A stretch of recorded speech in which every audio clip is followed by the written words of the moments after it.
जैसे जब ये कि अब हमारी वास की तो व्यवस्था थी नहीं, गरीब बाबा जी तो ऊपर जाकर मदन मोहन जी का मंदिर है ना, ऊपर शिखर के पास, दोपहर का समय था। अब एकांत समय तो एकदम आर्त भाव आया, रोए कस के कि हमें वृंदावन वास नहीं मिलेगा, क्योंकि हमारा कोई परिचय नहीं, हमारे पास अर्थ नहीं, और आश्रमों में अलग व्यवस्था होती है। बहुत रोए, फिर आया चलो अब काशी चलते हैं। जे ही नीचे उतर के आए तो इतनी बड़ी गोरी सी बालिका, हम उस समय लाल वस्त्र भगवा वस्त्र पहनते, तो ऊपर का वस्त्र का छोर पकड़ा और वह घूमने लगे ऐसे और कह रहे जाएगो बाबा, जाएगो बाबा। यहाँ किसी गोस्वामी की बच्ची होगी, और ऊपर से रो के आ रहे थे। तुम कहा जा, हट जा बच्चा, हट जा बच्चा। बोले जाएगो बाबा।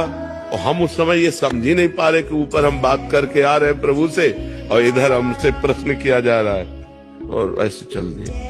जो ही हम गए तो जिस आश्रम में रुके थे वहां एक संत खड़े थे। उन्होंने कहा बाबा तुमको बुलाया है। तो हम तो जानते नहीं। बोले तुम्हें देखा है, वो बुला रहे हैं। तो उन्हीं के साथ चले गए। तो उन्होंने, गौशाला थी और एक कमरा बना हुआ था बहुत बढ़िया। बोले यहाँ दूध पियो, मठा पियो आराम से, और यहाँ रह जाओ। अरे हम कहे तो भगवान के।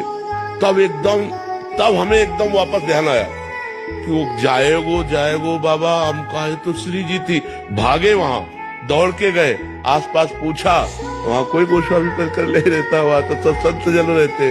अरे उनका यार धोखा हो गया। श्री जी ने ऐसा आई और उनको छुआ भी नहीं। वो हमारा वस्त्र अब बालिका रूप में थे। अगर हमें पता हो कि वृंदावनाधीश्वरी लीला कर रही तो उसी समय गले लगा। पर वो बहुत चतुर है, जब तक वो सामने रहेंगे तब तक संशय रखते हैं कि पकड़ न पावे, और जहां वो अलग होते तब पक्का विश्वास हो जाता है कि प्रभु ही थे। ऐसा होता है।